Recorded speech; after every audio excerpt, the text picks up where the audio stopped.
Yende policier. Yende penza policier. Ozomona. Donc ce rosa libanda ya masolo. Surtout ma compagnie d'assurance parce que Mikolo a ils ont bête la CT dans les kamotali qui moyibi ya mbongo o yeza ko futama awa o ba beni contrat d'assurance mais o yo ba société belé bazotinda na libanda. Likamanga penanga kina komana. Justement na linako lo baboy. O yebita ko tobana o so ane bande na yebisa ki yo que ba société musu kala ezalaki et assurer net immeuble awa eza na Kinshasa na Congo mais prime d'assurance o ba efutami ezongi na maison mère ya société ngo libanda. Alors Arca Mikolo etelemi makasi ekebisi penza ba société mingi na likambo oyo po fraude wana eza komona na mingi na o ba beni ba société pétrolière na ba société minière omoni ba mine na ba pétrole eza ba mbongo ebele bato ebele o baza ko exploiter awa bazo sa nini ole ba futa assurance neti awa baza ko futa o libanda.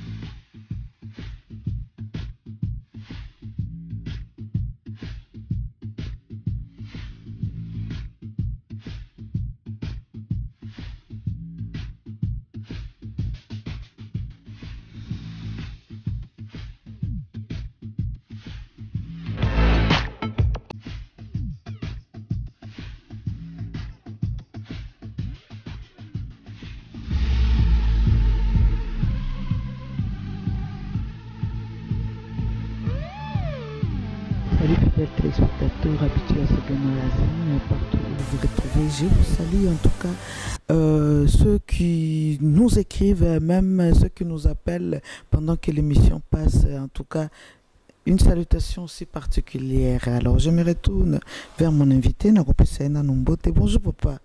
Bonjour maman Elise. Bonjour Balandi Nayope. D'accord, merci beaucoup papa Toussaint Mika. Alors Congo Mobimba en tout cas banakin baebi yo ozanani. Est-ce que yo moko expliquer na noter ne bandeli poto banda na ba baebi yo te ozanani osala kanini? Merci minginga kombo nanga peut-être baninga baebi bamso baebi te kombo na Toussaint Mika. Toloba na cadre émission yo na préféré to se limiter na qualité mongo na zanango na consultant en assurance. Voilà. Consultant en assurance, c'est quand c'est limité kakawana. Tozali awa plus précisément na agence Joël ou ceux qui par rappel na assurance et belé. Bokolanda ka en émission pourquoi na lobeli ba assurance et belé assurance ezala ka mon côté. Na ngoana na kokena no papa na kozonga papa Toussaint Mika. Papa, est-ce que vous expliquer biso monde ya assurance wana tambolaka ndenge nini? Bon, yambo ya ko expliquer ni monde assurance etambola la ligne d'abord na définir assurance ezanini. Assurance eza tout le marché moko contrat moko entre moto moko ba benye comme on est assureur et sa compagnie. OK? Na moto mosu ba benye assuré aza trop benye client. Ba yokani client ou to benye assuré a repé sa moi mon solo et pas il y a assureur. Pour ceux qui eloko ya zanango et sali mbeba eroza motuka eroza l'avion eroza bateau eroza ndako eroza makamundenge na ndenge meza ya ye mais sur sali mbebe tuti mutu ou bien mutu moko azoki ou bien mutu moko akufi comme ça société wana otobengi assureur yende ako intervenir donc ako dédommager mutu ya azoki ou bien so akufi famille na ye donc eza patumisa tunakati oya liboso tobengi assureur oya zora mosolo et puis oya mibale tobengi assuré mukolo eloko et puis ya misa tobengi victime. Alors contrat wana ezwamaka na cadre moko ba victime nde oya zulikama victime eza oya zulikama mais na lingina peu sa précision tangu baza ko sala contrat wana victime ayebanite. Na pese exemple loza motuka na yo lobite na kena compagnie Kingandi et assurance pour nazo assurance ya voiture. Maintenant ki kozwa assurance wana oyebite otuta oyebite nani akozoka oyebite nani akokufa. Donc tango boza koyoka na yo na assureur na yo, victime ayebanite. Non, victime to benga ye aza X. Mais soki kaka likama ezwami, Mame Elise, en ce moment, victime d'ako yebana. Voilà, donc différence monnaie entre contrats. Nous signé contrat entre parenthèses. Oui, même pas entre parenthèses. Tu es victime à Rosala, mais tu es de Rosala Nani. Tu es bité. Au moins, tu as la rananzela, tu as moni balamo, moi, la mora l'équipe balamora katisi. Au tout y est, mon yébakité. Donc victime a yeba naraté tango et puis na ligne na ba kisaliso le roman Mame Elise, c'est-à-dire na tango nini wane zo salema contre zo salema eza différent contrat assurance eza différent na ba contrat nyos so ngeni na ndenge to olobi na ligne na somba bijou neji yo linga ba bijou mingi olobi o somba bijou OK no moni bijou balobi eza neti $500 obimisi mbongo au PC. Allez, bah PC au bijou, ok nango. Ozomona. Nanina soma motuka, na soma caméra, bimi simbongo au PC. Ozu caméra, yo PC simbongo et puis bazon sur ba PC caméra ou bien motuka. Donc elo konyo se tenga et continue au ba benga contrat de vente par exemple. Ils ont échangé salemi. C'est ouais bimi simbongo, ouais bimi c'est loko. Ozomona, mais l'assurance c'est des particularités à contrat. Tant assureur n'a assuré, bazako yokana. Assuré a repé sa mbongo. Maintenant on a eu service. Service est le marara à ceux qui likama et commis. Toza lelo le 10 par exemple. Mais tant que tu signes contrat, on a assureur nangai. Pour assureur nangai à intervenir, pour aboma likama, il faut likama et comment likama rosa le matin dans un mois, dans 8 mois, tant que rosa le matin en boula mobimba. Des particularités assurantielles. Kasi pona moto oyo afutaka assurance naye. Et bon oya salane likamate. Ti na liwana e koyela e afutaka asalane likamate. Bon. Et là, il faut dans l'oba, c'est que dans le cannabis, lelo, la compagnie assurance est comme belé. Liboso to yeba accompagner mo to bengi sonas to koko mesika. Bon voilà, alors le bito koma wana, mais alors na anticipé na oloba boye. Contrat na lobaki ezana mibeko nango na kati. Mbulo yo o signé contrat na yo na assureur na yo, o sali accidenté. Mboula elandi, au salaire accidenté. Mboula mususu ye, au saka accidenté. Alors, assureur na yo, a rosala o babenga faveur. Alors, ah, oh la cliente mo mala moi, Mame Elise ça na na yerutu accidenté. Le roi mboula chaque moula futa par exemple $200. Mboulo yo, to retire par exemple na $150. Wana babenga au système il y a bonus. C'est-à-dire aux assurés malamu au pesara compagnie mutupasite. D'accord, merci beaucoup. Et bongo tango mbongo wana ekokota na kati ya société assurance. Yo sali no 19 ans 20 ans pondenga na zabu banana banje okumba 19 ans na una tuta na mutute na una tuta mutuka mutute. Par exemple ba client lokola bisobu. Lelo yo liwa ezu okay. Mbongo wana kotika kana société d'assurance to non, il faut d'abord to yokana. Contrat. Bandelia contrat. Oui, bandelia contrat. Contrat zali yo Mame Elise, ok na société boye. Ok, boyokani yo na société wana. Tango boyokani. C'est-à-dire contrat sont portés sur motuka. Motuka eza na kombo na yo. Alors, si vous avez yo zali sosute. Motuka etikali nango tamusu bana na yo baotambusa tamususu baboti na yo tamususu bandeko na yo tamusu mobali na yo. Donc contrat et assurance eza kolandana na eloko eza assuré so eza neti ndako boye contrat etikali wana so eza bateau etikali na bateau so eza motuka etikali na motuka. Donc ezolandana na mutute. Mais attention, moutoupe a commis assuré yemoko. Autobenga assurance vie, assurance maladie, etc. Ba assurance eza ndenge na ndenge. Mais pona o etikali na motuka. Ata soki yo nzamba bengi yo lelo, mais assurance wana etikali nango, mais batu oyo bakotambola na motuka wana. Obesone na sima na yo bateki motuka wana. Motuka wana bako changer mikanda. Assurance mais va changer va tirer la combo ya moto wana mais bazongi c'est libino mbongo. Assurance c'est très organisé madame. D'accord. Merci beaucoup papa Toussaint. Papa, sikoyo bon depuis 1967 société oyo to yebi parce que Congolais yondo ko expliquer biso pour fungola biso yango na kata que moi maluba sikawana Congolais yebi était Sonas nde la seule société. Depuis 67 a généré Bambongo Belepe, Azakim Lokola la meilleure société à portefeuille, il y a l'État congolais. Depuis quand a décidé qu'on fungola ma solo, n'entelo baka ko fungola ma solo, c'est-à-dire que kopesa ba makambo mususu tope ko fungola kopesa ete ba société mususu comme akosala musalo bango bakosala. Bon, la ligne d'abord préciser makambo mibale misatu na maloba na yo ya liboso.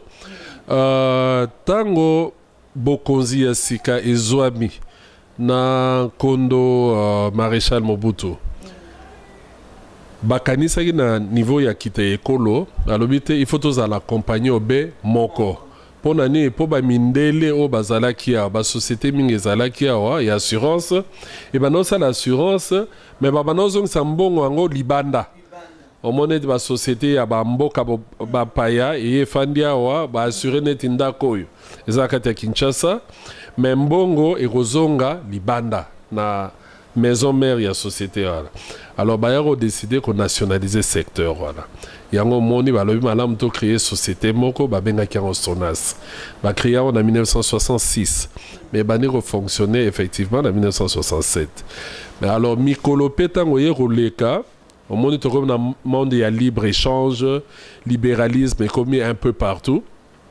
Na bamboka mingi ba société comme nango ebele. Yangonde il fallait qu'on corriger quand même que zongi samaka ndenge zalaka na bamboka mosusu ba yo sala pe libéralisation à secteur d'assurance na 2015. Donc l'état est eu mon cano que sona sezalaka ka yemorote de sorte que yo mama Elise nengo zaliawa ozana choix lelo. Orokene na Sonas, orokene pe na ba société mususu.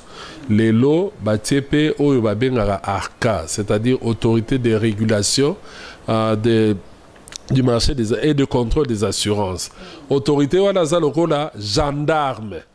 Ozomona tout le monde net na niveau ya télécommunication, boza net na ARPTC. Au monde batu musu baza ba client Vodacom, ba mususu ya Airtel, ba mususu ya Africell, ba mususu ya Orange. Mais bazana mokonzi moko oya talaka niveau masole zo saleba.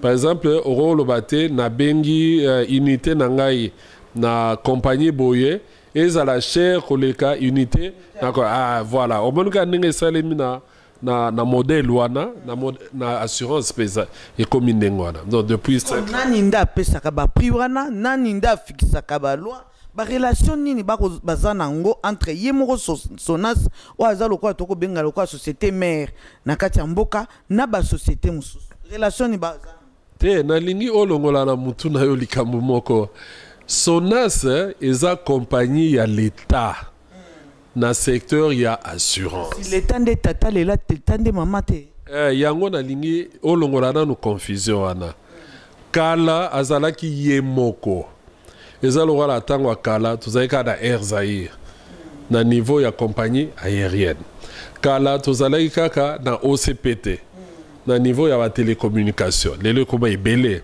kala par exemple tuzalika na ba société de transport mingité lelo koma ebele donc changement wana esalemi mbongo wana esalemi wana esalemi pe na assurance lelo ba société assurance eza ebele o nalobi ARCA wana rôle na ezani kotala soki batu nyonso baza na tarif ekokani oyebi pona nini po soki nga na ye epa na yo par exemple nalobi que naye kofuta assurance ya motuka na ngai yo lobi te assurance wana eza $50 mais nake et pas ya compagnie mususu balobi assurance wana eza $60 nake pas compagnie mususu elobi assurance wana $20 donc au monde epesi mbutu yango rôle ya arca yango wana kotala ke batu nyonso baza na talo ndenge moko pona likambu moko po kimoyibi ezala te kokosa ezala te kofraude ezala te nde rôle ya arca yango wana donc lelo ezala Sonas ezala ba compagnie mususu bango nyonso baza kolanda mobeko oyo eza kolandisa mobeko wana nani nde acha mobeko wana mais eza l'état parce que mobeko eza loi na français soko tali code des assurances oyo ezoloba likambo ya libéralisation ya secteur des assurances et réglementé nyonso donc code yango na kosenga bayelanga code oyo eza na bureau wana nalakisa bino donc balobi nyonso balobi soki neti olingi kosala likambo boye okokende boye so olingi koassure bateau okosala boye so olingi koassure avion okosala boye so olingi koassure même misolo okosala boye donc mobeko eza kaka moko mpona bakompagnie nyonso baassurance yango tokoyeba ezalaka baassurance combien baassurance yango ezalaka ndenge nini te baassurance mpona koyeba baassurance eza ebele mama na ngai baassurance eza ebele congolais jusque là congolais amonaka ka assurance ya mutuka congolais kaka assurance ya mutuka bon tokosala assurance ya mutuka kaka bon baassurance eza ebele omona eloko nyonso ozomona na Kinshasa ube na mokili oyo ekoki kosala mbeba epai ya moto toyebi mingi motuka po motuka ekoki kotuta ekoki kozokisa ozomona mais bato pe ekoki kodinda te toyokaki lia 3-4 jours na Kisangani bato moko edindaki bato bakufi te bandeko na biso pasi na motema baditi mais mukolo bato wana azwi problème sikoyo est-ce que assuraki soki assuraki te eza mwa pasi oza komona eza mwa pasi mais assurance tina nango ezalaka nini tina ya assurance ezalaka soki ozwi neti likama so ozwi neti likama olei obimisa mbongo ofutaki na assurance nde kosunga yo ozomona soki omati avion toyokaki mpe mikolo oyo na niveau je crois ya Jakarta avion moko ekweyaki Boeing moko ekweyaki mais bandeko bakufi boso wa famille na bango nani akodedommage bango eza compagnie wana mpo azwaki assurance mais ye akobimisa mbongo te loko azwaki assurance compagnie wana nde société d'assurance nde ekosunga ye ozomona okozala ndako mama Elise yo oza na mbongo ebele otongi immeuble biso toza balocataire na yo mokolo mosusu mai ebimi na butu eye ale ebebisi biloko nyonso maintenant nakofuta biloko wana ebebi limbisanga moke na kokato moke ebongo soki to likama ezosenga bambongo ebele par rapport ya assurance o moto afutaki basalaka ndenge neti nini pesa ekozala accident te ndenge olobi wana accident liboso tozalaki tolandaki yango nekola na ewa borawat accident elandani lokola après quelque temps sur accident soki neti esalemi te deuxième accident eutaki kolandana basi baindemnize to mpe bafuti bato ya liboso ala accident mosusu ekosalema esengi lisusu bamontant peut-être ke mbongo ya bango bati etikalaki peut-être na Sonas ekokocouvrir likama wana nyonso te basalaka ndenge te ntango ozoloba kolobaka toujours Sonas te mpo lelo basociété te assurance compagnie d'assurance bon nalingi na précision eloko moko omoni assurance eza contrat kobosana te mama Elise nyonso ozoloba wana eza bien mais il faut zongaka toujours na ebandeli assurance eza un contrat ngo nyonso eza réglementé na awa oyo babengi code des assurances c'est-à-dire chaque compagnie d'assurance ezwi code etali makambo code elobi et puis epesi bacondition nango alors sikoyo na kati ya contrat wana oyo osigné balobi nini na kati balobi par exemple pour assurance et intervenir il faut yo futa prime na yo. Et so futa qui prime d'assurance na yo. Deuxièmement, balobi par exemple que avant basala ba intervenir, il faut y a mikana, il faut y a PV, il y a police de roulage. Il faut y a identité ya bato bazaye na kati ya motuka. Obe oyo mutu akufaki. Est-ce que oye nango? Troisièmement, balobi par exemple que pour barrer mes alaka. Alors oyo akufi aza mwana aza na âge boye, voilà barème naye ba pesaka boye. Et sozo saleli mikanda nyonso basengi po boyebi pe fraude pe zalaka. Tant musu mutu akufi na yete baro lokota mikanda esika mususu baye basali. Ozomona. Donc avant ya ko répondre na motuna na yo mama Elise, tanga contrat na yo oyo signé na compagnie d'assurance. Soko tangi, ah donc oyo na rosala te, o na rosala te. Na opesa ndakisa. Tomona ga likolo na so tambola balabala, omoni bato mosusu na motuka na taxi bus ba mati likolo. Baza likolo ya taxi bus. Bon, bato wana boko assuré bango te, hein? Bato wana baza assuré te. Même ceux qui motuka yango mo eza assuré, mais bato baza likolo wana. O bazo diembela wana. Bako assuré bango te po bato baza libana motuka. Mais na kati ya contrat et comment mi que bako zo en charge kaka bato baza na kati. Ceux qui par exemple na kati ya taxi bus wana, il y a 16 places. Bino na kati ya taxi bus boza 24. Et comme mbeba. Ozomona. Ceux qui n'est na liboso na taxi et comment que il faut tia mutu moko. Bino boza misato. Et comme mbeba. Donc il faut ozongela toujours yango mama Elise. Contrat na ngai na compagnie d'assurance et lobby nini. Et commis nini. Et sengi na sala nini. Ce qui compagnie salite ndenge boyo kanaki. Wana yoro ko bal otomboka ou attaquer compagnie. Ezandengona. Alors si vous permettez la nini code des assurances au monde parce qu'on a 1900 combien en 2015 au monde a combien de journal officiel donc ça mobeko et outil na parlement dans l'Assemblée nationale et puis l'équipe a procédure nyonso chef de l'État promulgango donc makamu nyonso activité assurance nyonso zo salema na mboka na biso oyo to bengi RDC mboka na biso. Ce qui est libanda ya mobeko oyo, vous en a problème.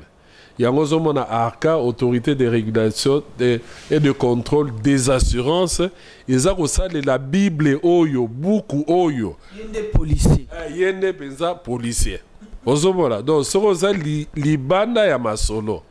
Surtout ma compagnie d'assurance parce que Mikolo ARCA ils ont bête la CT dans les kamotali qui moyibi ya mbongo. Oyo eza ko futama awa o ba beni contrat d'assurance mais oyo ba société belé bazotinda na libanda likambo pe nanga kinakoma na justement na linga ko loba boye oyebi tango to bana ko so ane bande na yebisaki yo que ba société musu kala ezalaki et assurer net immeuble awa eza na Kinshasa na Congo mais prime d'assurance o ba efutami et zongi na maison mère ya société en Libanda. Alors ARCA mikolo etelemi makasi et kebisi penza ba société mingi na likamboyo. Pour fraude wana eza romona na mingi na o ba beni ba société pétrolière na ba société minière. Omoni ba mine na ba pétrole eza ba mbongo ebele. Bato ebele o baza ko exploiter bazo sa nini o le ba futa assurance neti awa baza ko futa o Libanda. Voilà ba bengi yango na lopoto évasion des primes. Donc kokimisa ya misolo oye ebimi na assurance. Wana na article 486 ya code oyo ezambe mboka eko kotaka na mboka Libanda. Ezambeba boko makasi et puis gouvernement et sali 2 réunions et PCP soutient appui nango na ARCA po balandela makambo yo makasi elongo naba ministère à justice naba service nyos à l'état oyo landaka makambo etali fraude yango nde baza kobetela CT mingi mikolo. Parce que assurance eza nini Maman Elise. Yo futi pona motuka na yo. Ngana futi pona ndaku na ngai. Ye afuti pona studio na ye. Oya futi pona vie na ye. Mbongo nyonso wana eza ko générer o babengaka TVA parce que assurance eza service. TVA wana tango ebimi yango eza ko alimenter caisse à l'état. Oto bengi trésor. Mais mbongo wana nde l'état eza ko se servir nango po économie etambola kita ya ekolo et mata. Donc ceux qui yo par exemple aux alliés opérateurs économiques oza ko assurer misalo zo sala. Oza assurer ngo libanda ekomi mbeba. Eloko wana eko salima te. Yango arka abeti sete makasi aza ko yebisa pe ko kebisa ba société d'assurance nyonso na ba client pe. Attention. Avion na yo evolara Kinshasa, Lubumbashi, Gemena, etc. Assurance nango il faut ezala wapi? Awa. Luka compagnie mo d'assurance oyo lingi mais ko assura ngo awa. Bato na yo esalaka na kati ya mboka ekendaki Sangani ekendaka boy. Assurance nango luka assureur oyo lingi. Papa Toussaint Mika, pardon, limbisa moke na koloba lokola kinoise nyonso akolobaka. Ye akaza nani po asalela biso ki police awa na Congo. Azab société congolaise to eza musala nde société congolaise to pe société ya l'état congolais koka ko sa. Eza l'état, aka eza l'état. Napesa ki ndakisa na loba loka na secteur ya télécommunication, tozana o to bengi ARPTC. Ozomona nyonso kaka l'état. Na secteur siko ya assurance tozana o babengi ARCA. Yezota lezo landela ba compagnie nyonso basale la mobeko oyo. Mobeko loi des assurances, babengi code des assurances. Donc ceux qui batali alors article boye lobi boye yo compagnie au salaire boye keba zonga na nzela des rôles ya ARCA ya voilà. Donc activité nyonso ya assurance. Na kati ya mboko yo mutazo contrôler ngo eza ARCA. Alors si ko ba société kaka na contrôle ba société musana ngo eza ni côté assurance. Ozomona ba trop ba société roté pour to boyer au salaire là ba publicité. Alors papa Toussaint si ko ba société wana ngana lezaki ko tuno likambo oyo bango baza ba commissionnaire to bango pe ba société kaka vraiment na bazo remplir ba critères na bango nyonso en tant que société ya assurance. Bon na code oyo ba société d'assurance ba benga soit société d'assurance soit compagnie d'assurance, c'est-à-dire eza penza ba société à part entière. Ozomona ba msute ba commissionnaire to pe ba conseil d'assurance te ba benga oyo ba société o ba bengi penza ba société baza ARCA a agréé bango baza 9. OK, mais il y a ce qu'on appelle les intermédiaires. Par exemple yo Maman Elise au fan na ranete na bandal na pesi ndakisa. Mais assureur na yo azana Gombe. Olobi mikolo nazana temps ya kokendete. Mais ben intermédiaire pe bazali. Courtier mora rozala. Alors Maman Elise ole yo kendaka ofutaka ba ko renouveler ngana rosale la pona yo loka ba commissionnaire. Ba benga ba intermédiaire wala ba benga ba courtier d'assurance. Local AP ba producteur indépendant ou bien ba agent généraux rôle na bango eza réglementé awa na kati ya mukana. C'est-à-dire chaque société n'engezali ezape na ba courtier na ye. Ozomona chaque société eza na ba courtier na ye. Et puis chaque société peut il faut ezwa numéro nango na niveau ya nini ya ARCA.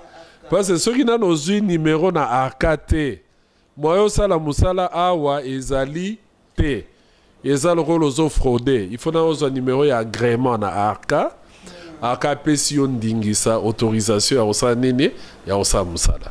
Est-ce que ba société assurance parce que toloba ki awa ke congolais akosala ka attention te ne loko na ba bengi assurance omoni to mona na bamboka mususu assurance est loko moko important oko sele loko bote sokoza na assurance te maladie assurance ezali eloko bo assurance ezali vie à mutu bako assurer ngope.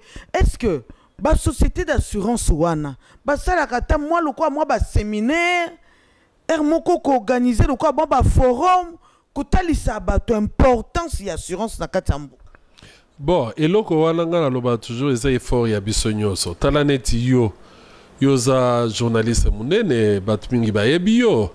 Ozomona mais olobi osunga bandeko ba comprendre assurance ezali nini. Tina nango ezali nini. Yango obengi ngai nga lobi no problème ezate il faut to aider bandeko. Problème eza ya information ma Elise. Batumi bakanisaka assurance eza taxe eza erreur. Tango somi motuka na yo 5, 6, 7 000 $. Mais motuka wana tango ezotambola nango obi tango mususu ndeko moko azotambola nango. Mais soki tuti mutu. Mais il faut bimisa isu mbongo pour soigner mutu wana ube songi mutu wana kufi yo bimisa mbongo kundaye ese wana ozali so na mbongo. Tamusoza nango te. Donc tika ko yebisa bandeko que assurance ezana bolamu na yo moko eza komibatela na lingala assurance soki to luki moi explication ya pembeni eza komibatela et puis ko batela bandeko. Mais likame oyebi likame ya kaka ata soki bo prévoir que likame ya te likame koma kaka. Maintenant likame ko ya Elise mama Elise tant likame ko ya eza lisusu mbeba te pona kosunga mutu yango na lobi mutu oyo alingi motuka na ye mutu oyo alingi ndako na ye po tomona moko peut-être on aura le temps d'en parler une autre fois bon fana bo ndako eziki otali ndako tongaki na pasi. Mais yo moko zu disposition ya assurer ndako te contre l'incendie. Courir comme moko ya pasi. Tant musubino bolali yango eye. Eye na makasi fusible moko sauté. Et ça li course que bon si tout cas parti moko eziki. Mais tant musopoza na extincteur te eloko ebomaka moto. Ozomona donc eza culture mobimba. Biso toyebika kosomba biloko. Kosomba mituka. Kosomba bandako, kotonga bandako. Mais ko batela yango, obo bengi investissement. Parce que écoutez mo solo mo ebele. Toyebi ko sali lango te. Alors, effort wana na niveau nanga na lobaki mukolo nyoso na okutana na mopanzi sango. Oya lingi toloba makambo assurance.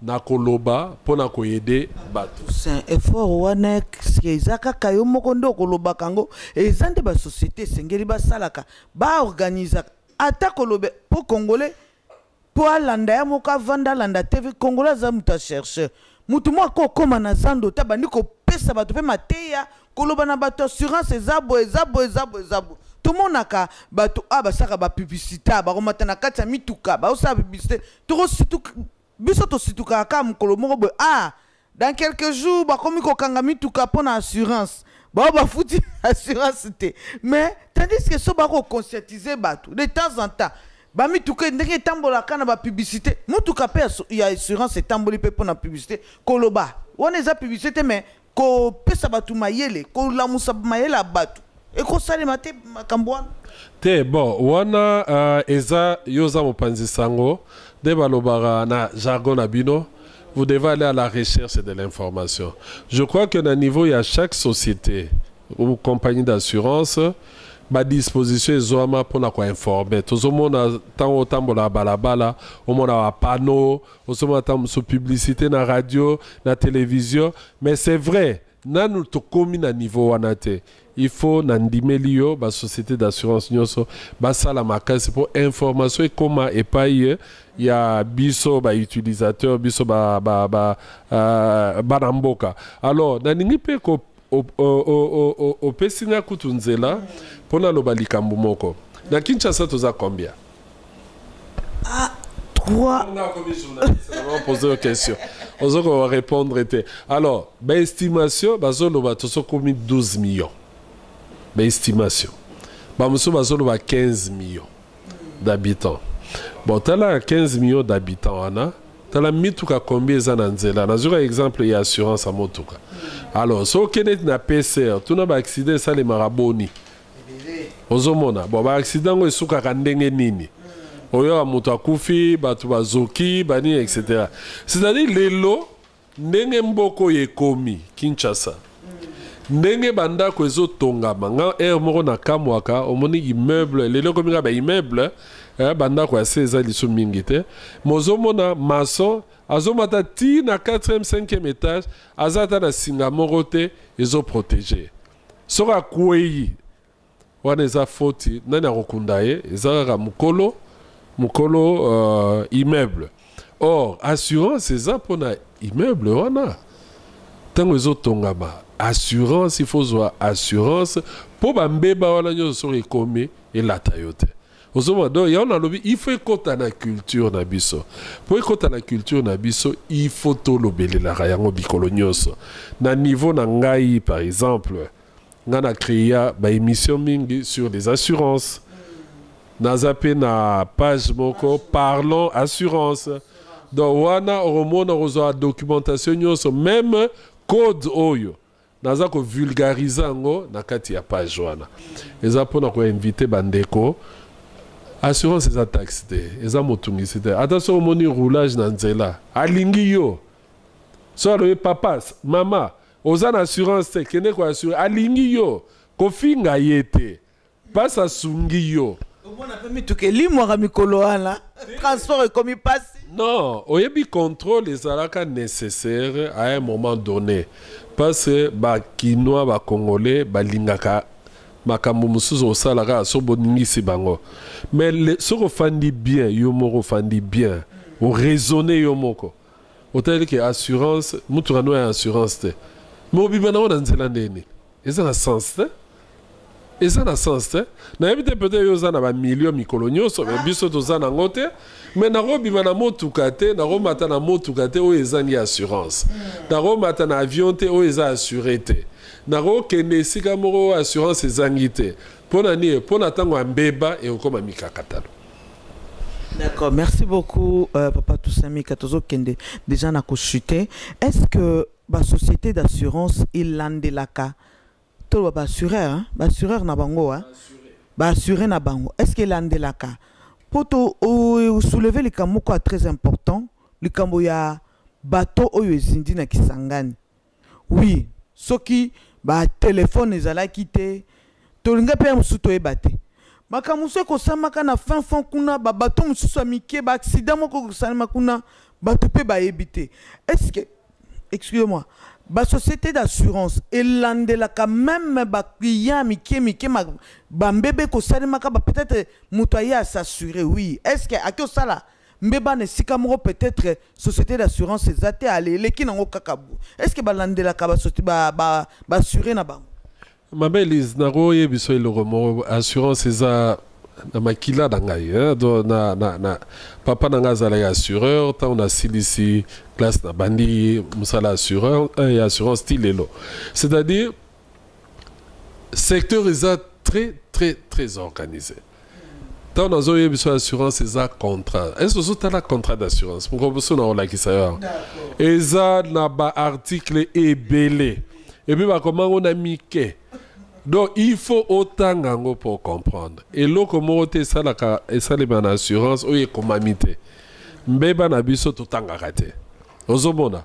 Ce qui, par exemple, on appelle ça exemple, mon quoi, ou assuré pour 4 personnes. Au moment où ma voiture est à Mickey, ils ont chauffeur, passager à Liboso, passager à Sima, na Sima, et puis passager. Donc, on assure généralement pour 4 personnes. Mais biso de côté à 8 personnes à 4. Ozomona. Mais ce qui me bébé commis, assurance à Obimsara, copie, alors été chef. Toyoka na qui pour 4. Yo yelibiso 8. Et aussi mbate. Ozomona. Conseil na repé ça pour nous en abolaïte peut-être on aura une deuxième émission.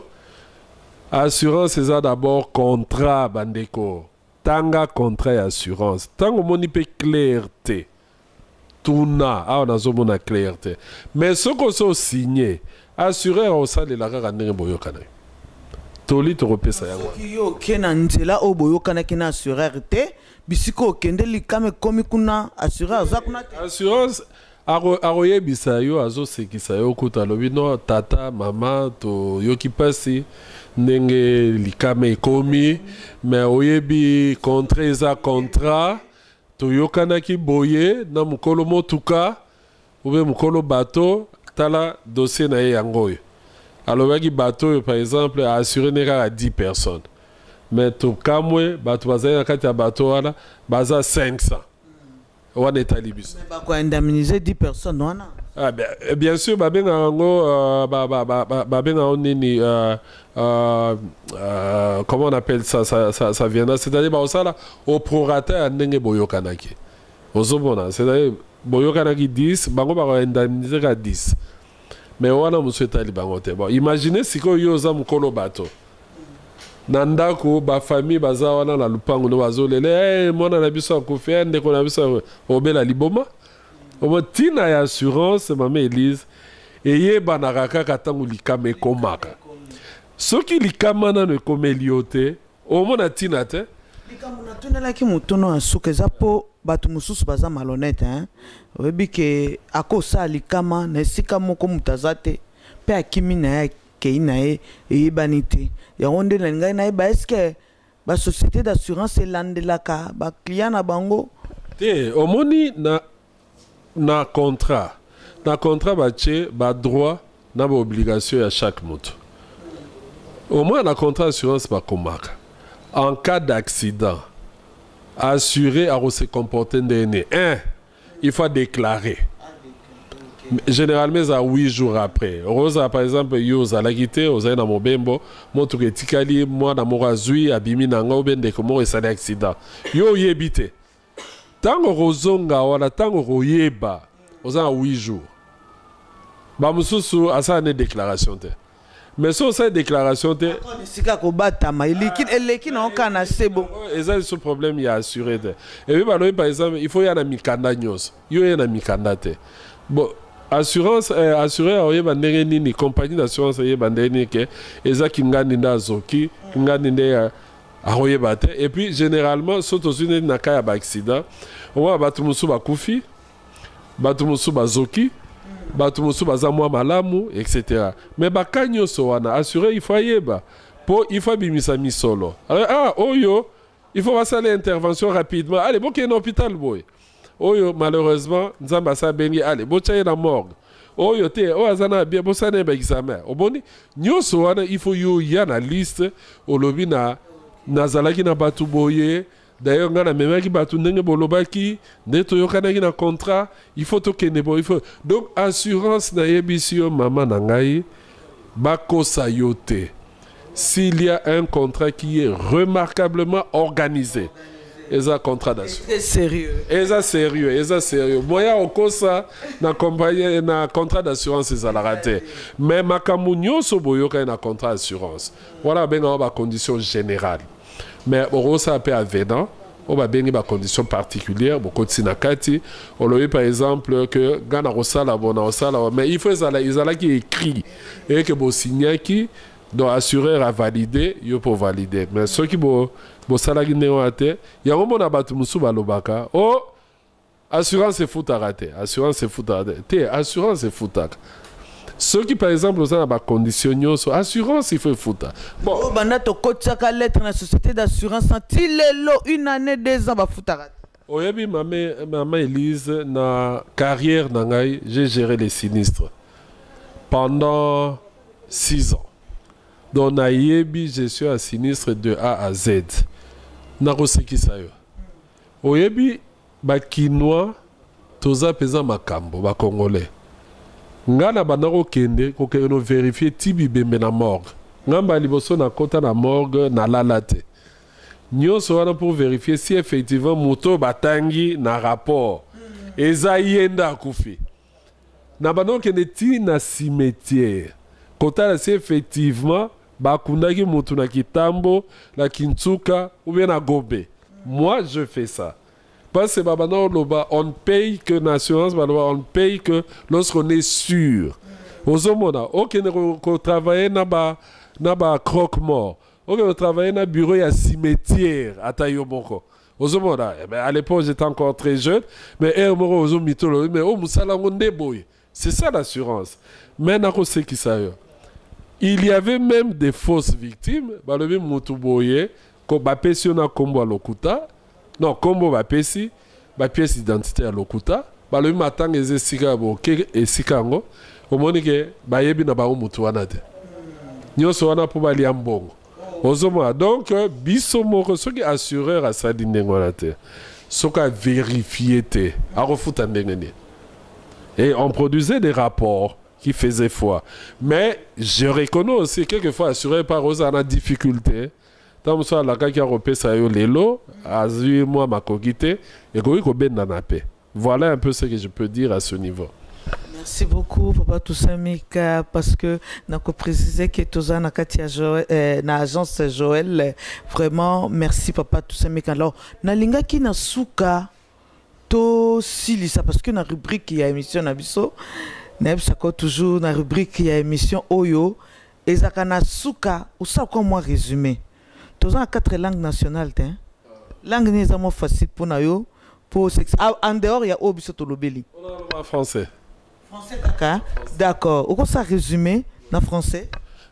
Merci, chers amis. Je suis content d'avoir discuté avec Madame Élise. Nous avons parlé d'assurance dans des termes assez généraux. Nous avons expliqué c'est quoi l'assurance. C'est d'abord un contrat. Et deuxièmement, nous avons parlé de l'environnement actuel, c'est-à-dire autrefois, les secteurs étaient monopolistiques. Aujourd'hui, il est libéralisé. Nous avons parlé de ARCA, ARCA qui est l'autorité des régulations et de contrôle des assurances. C'est le patron du secteur. C'est elle, qui voit qui se comporte bien et qui ne se comporte pas bien. Et nous avons parlé de ce code. Tout est recentré ici. Comment l'assurance est organisée, on en a parlé, c'est une loi qui existe depuis 2015, excusez-moi. Donc ça fera bientôt 6 ans que le secteur est libéralisé. Nous avons donné beaucoup d'exemples en ce qui concerne notamment la production d'assurance, le règlement des sinistres, les conditionnalités pour être indemnisé. Nous avons également évoqué certains incidents qu'on retrouve dans l'actualité, notamment le naufrage du bateau à Kisangani. Nous avons parlé des conditions de transport lorsqu'il y a par exemple des personnes qui se portent sur les toits des véhicules et qui ne pourraient pas être assurées, etc. Nous avons insisté sur un fait, que tout ce qui s'est fait ici en matière d'assurance doit respecter ce code. Et nous avons évoqué, bien entendu, un des gros sujets d'actualité de l'année passée, surtout du dernier trimestre de l'année. Il concerne, vous en doutez, l'évasion des primes en matière d'assurance. Oui, nous avons parlé des efforts, ou du moins de l'appui du gouvernement à ARCA en ce qui concerne la lutte contre la fraude à l'assurance. L'évasion des primes, je voulais dire, en ce qui concerne prioritairement les secteurs pétroliers ainsi que les secteurs miniers. Nous avons dit aussi, pour terminer, que l'assurance était un gros outil de développement économique et que par les biais de la TVA collectée notamment, l'assurance était pourvoyeur ou pourvoyeuse des ressources pour la relance de l'économie de notre pays. Alors, nous pensons que la culture d'assurance devait être un réflexe pour tout le monde, parce que l'assurance est d'abord sa propre sécurité, et nous sommes fiers de vous rencontrer peut-être prochainement pour des émissions encore plus élaborées. Merci. Merci beaucoup, Papa Toussaint Mika. Merci à vous, très chers téléspectateurs, vous qui avez suivi cette émission du début jusqu'à la fin. Merci à toute l'équipe technique de Congo Web Télévision. Merci à Yogo Digital qui tient la caméra. Merci à Roy Mbouy au montage. Merci à tout le monde. Merci à tous les agents de Congo Web Télévision, plus précisément à lui-même, M. Gabriel Chabani. Merci à M. Gilbert Biladi. Merci à Gilbert Kalunga. Merci à toute l'équipe d'Info Congo Masolo qui est ma chaîne d'internet, ma chaîne YouTube. J'ai dit merci une fois de plus à M. Toussaint Mika. Et quant à moi, je vous dis au revoir. Nous allons nous revoir prochainement. Bye.